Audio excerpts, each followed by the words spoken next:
time of Dish with D. That's me. Thank you for clicking on this video, making yourself a priority. I am Denise. This video was supposed to go up Wednesday, but I had no internet and it was a crazy day. But I came home, I was out all day, it's Friday, and I thought, let's film it today because it's a great topic and a lot of you wanted to hear my thoughts on head hunger and food noise. Those little things. So I have a little few things written down. I just want to welcome, there's been a big influx of subscribers in the last couple of weeks, like 200. So just welcome you to the channel. Thank you. I am Denise. I dish all things healthy lifestyle, I do Weight Watchers. I go off and on. I've been calorie counting. I've done all sorts of things, but currently I'm doing Weight Watchers points plan. Never hurts to change it up a little bit. Now this channel, I've been asked a lot of times, you know, why do you still do weight loss and all your friends? Honestly, I think this channel, I know this channel will always be a healthy lifestyle weight loss channel because honestly, I need the accountability. I need you guys to stay. Just because you lose weight and reach where you need to go, though I'm not where I wanted to be, doesn't mean you still don't struggle. And I want to put that out there. I sit here behind my porch, my back porch, and I'm here to tell you that I still struggle. I still struggle with all of these things. And honestly, I think I always will. And having this channel affords me the luxury of voicing that. And sometimes when I hear what I say, it helps. And I know it helps you. And that's a wonderful thing. I think, honestly, I'm gonna announce it here, but I think my word for 2025 is going to be inspiration. I draw a lot of inspiration from you, and I have many of you tell me you draw a lot of inspiration from me. So I feel like inspiration is going to be my word. It's early release. I'll go into more detail about that, but wanted to share that. And head hunger. Head hunger is real. And if you've had a weight loss problem or a weight problem for a long time, you kind of understand that. And it's like that food noise, that food chatter. Like some of us, I've hear people say all the time, I feel like I'm obsessed with food. I feel like all I think about. I think, you know, again, these are my perspectives, doesn't mean that you're going to agree with me 100%, but I want to give you opportunity to think about it. And for me, food noise and food chatter helps me. It helps me stay focused. But it tends sometimes, I think we all feel like, why do we always have to count calories, points, macros? Why can't I just eat like a normal person? I wish I had the answer for that because I don't know why we struggle more than other people struggle. I wish I had the answer for that. But I think we do have tools, you know, like weight loss drugs are tools for some people. App tracking is a tool for people. Counting is a tool for people. Being aware of what you're eating is a tool. So if those things help, I don't think of them as a negative. I think of them as something that keeps me accountable. If you didn't have food noise, for some of us, we would have weight gain. That's how I feel. If I didn't have that noise, I would probably be gaining a lot of weight back because when you're in that fog of no food noise, you just eat. At least for me, that's me. So I feel like for me, food noise, I have to look at it as a positive. And that's what I want you to look at these things as positive things, not always negative things. So many things, like to me, they put negativity on some things, like, you know, oh, tracking is hard. And it can be if you don't do it enough, because it does, if you're not doing it diligently, I feel like it can become a struggle. But for me, tracking lets me know what I can eat, not what I can't eat. Because let's face it, if you don't track, you don't know what you're eating. You could be way under where you need to be, whether it's points, calories, or macros. You need to know. Knowledge is power. And for me, knowledge is food. I track to eat more. Honestly, I do. Because the times I didn't track, I didn't know what I ate. So I could have been, you know, not giving myself enough nutrition. But head hunger. The want versus the need. I want it. And I don't have the points for it, and I've eaten enough. I'm not getting belly pain. I'm getting, I want that. So how I combat the head hunger, and it's real. There's things I want, and I'm like, I just ate lunch, and I'm satisfied. But why do I want that? Because I want it. Because my whole life I've had it. So now I'm trying to correct a behavior that I've had for 40 years.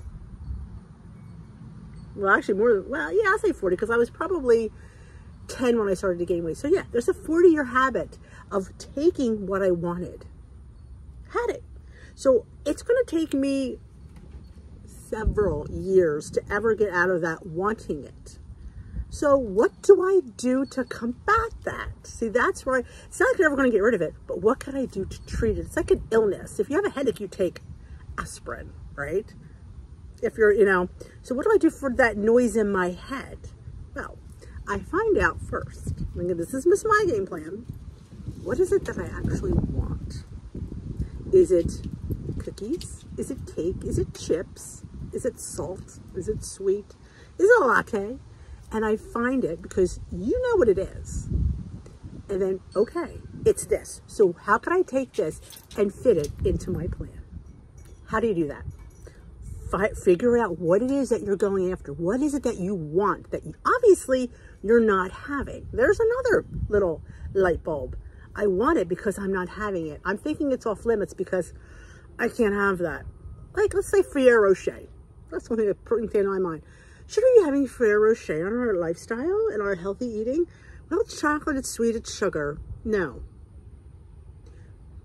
We can have one Ferrero Rocher. We can't have as much as, you know, back in the day, I could eat 5, 10 of those suckers and not think twice about it. But I can't anymore. But I could have one. And I say to myself, you're having one Ferrero Rocher, but I want another one. Should you have another one? What is the serving size of Ferrero Rocher? It's usually one. Would you rather have no Ferrero Rocher? Put them off limits? Oh no, I want the Ferrero Rocher. Okay, then be happy with the one Ferrero Rocher. So it's basically, how can I fit it in? And put it away. Don't have the Ferrero Rocher box sitting out there looking at you. Because I'm going to sit here and tell you, as much as my sweater is blue, that you're going to go back for that next Ferrero Rocher. You are. It's just finding a way to fit it in and being happy with that. It's satisfying the need in a controlled, disciplined way. Or say like a cookie. Now you've seen my channel. I found all ways to make things light. You know, there's a mixology of things to make things lighter. You could use oats, you could use bananas, you could use Lily's chips. But find it, Google it, find a way to make what you're wanting light. Whether it be monk fruit versus regular sugar. And I will sit here and I will be the first one. People will disagree, and you can. I don't have the hunger sugar pangs when I don't have real sugar. When I have the regular cane sugar, forget about it. I am off the walls. I want. But if I have something made with monk fruit, I don't. Maybe it's me. I don't know. But that's how I feel. Definitely find something. And I was just talking the other day about like your lattes. I want a latte. I want that latte. You ever go in your app? Like I know for me, my Dunkin' and my Starbucks app, the first thing that comes up is medium. And you just order it because it's there. Why not go down to a small? That was a light bulb moment for me. I'm like, I don't have to get a medium just because it comes up. Get a small. And then look what the milk that they use. Like swap out a little bit of things. Like they're probably using heavy cream or full fat milk. Oh my gosh, I have been so in love with fat-free milk in my lattes. I don't always use the nut milks because most times they're not the sugar-free nut milk. So I'm not gonna, if I'm gonna pay points, I'm gonna pay points for skim milk. That's how I feel anyway. So I swap it out for skim milk. And look at the, sometimes they have the funny, if you get like a fun pumpkin drink, like the pumpkin syrup is not unsweetened, it's sweetened. Okay, there's, you know, we'll just go to the medium because that's what I could think of. There's 3 pumps of pumpkin syrup. How about we go to 1 pump? Light bulb, and do 2 of the sugar-free vanilla. It still gave me the same pumpkin vibes, but I cut back on the milk and I cut back on the sugar, and I still enjoyed that pumpkin chai latte. I did. I didn't feel like I was not, I know I had what I wanted. Tweaked a little bit, but I had what I wanted. I fulfilled that head hunger need in a controlled, disciplined way. So my advice to you is size it. Size it down, girlfriends. In our live the other night, somebody said she was going to Carvel. And it's like, I wouldn't go to Carvel. No, go to Carvel. don't have to get the Jumbotron size. You can get a small, you can get a kid size. There's nothing wrong with it. Have what you want in a smaller size. That was a light bulb moment for me many years ago when I realized I can still have the things that I like, but I just can't have the size that I used to have. And totally honest, you'd be surprised how small is enough. It is, because if you're eating less on a daily basis, you can't fit that large or that medium in any way, especially when it's, you know, all those high-end, you know, creams and full-fat milks. You get fuller faster. So quite honestly, you can do it. You have to, you know, it was supersize, you want to undersize. That's my word, undersize, kind of like underwear. Undersize yourself. Yeah, you don't have to, just because it comes out medium, doesn't mean you gotta have it. And always, I think some of us, well, that's how it came up, and yeah, no, you can change, you can adjust. We call it the Wheel of Fortune. Same thing with when you have something you want, like chips. You scan it, and it says 16 chips for 4 points. How about we put the Wheel of Fortune and get 2 points of chips? It's not a bad deal. You'd be surprised how satisfying 2 points of chips are, and you saved a point in your bank. We always have to tweak things. Yes, we have to be like dealers, like remember Dealer Meal? We have to sit there and play with any budget we have, whether it's points, calories, or macros. You have to play with that number. And how can I get the maximum exposure? Less damage, maximum exposure. So it's all about the want of the taste. That's the head hunger. I want it. I want to taste that chocolate chip warm cookie. Go on dishwithyou.com. There is a chocolate chip cookie. And you can make it. All of my loaves are one and done because if I have a whole pan of something, I'm going to go back. Know who you are. Don't test yourself. You're not ready for it yet. I'll tell you, and I'm not ready for it. And here I am. How many years? I've been doing this since 2016. Pretty much steady. And I'm still not ready. What, 8 years? I'm still not ready. You can't change 40 years of a bad habit in 8 years. It could take me the rest of my life. But you know what? It's worth it when you see the results that you want to see. And that's the people that see results, the people that put the work in. It's not going to magically happen. Like, it's not. You have to put the work in. And I feel like when you feed that head hunger, there's less binging.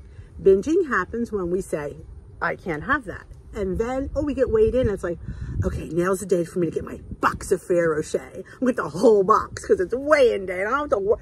Let me tell you something. That just sends bad signals to your mojo, to your body. It's like, okay, well, she's going to eat her face off on Friday.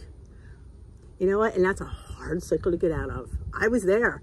Every week I'd say, why did I just do that? Why? Until you break the cycle. And once you break the cycle, all of a sudden you see the weight loss come back and you see the goals that you're starting to hit because you changed. You have to change the way you eat. Change the way we behave. Okay, we want a better relationship with food. You know, but I still feel we want to calm the chatter. I think it should be there to a point. I do, because the chatter keeps us thinking. And when we stop to think, at least for me, bad things happen. So for me, have an engaging chatter with yourself about food, you know, and have the better relationship with food. Stop looking at the negative and start looking at the positive. Stop looking at, oh, I can't eat a whole steak. No, you can have half a steak, and that's fantastic. Or you can have a 6 ounce versus an 8 ounce. Like, stop always looking at the negative side of what we do. Yeah, I can't have those. You can. You just can't have all of them. And I think we look at, and then when we look at that negative, we feel bad, then we binge and we eat it because we want to say, I'm in control. I get to say if I have more. And then you're in that cycle again. And we want to get off the rabbit wheel, or the mouse wheel, the wheel.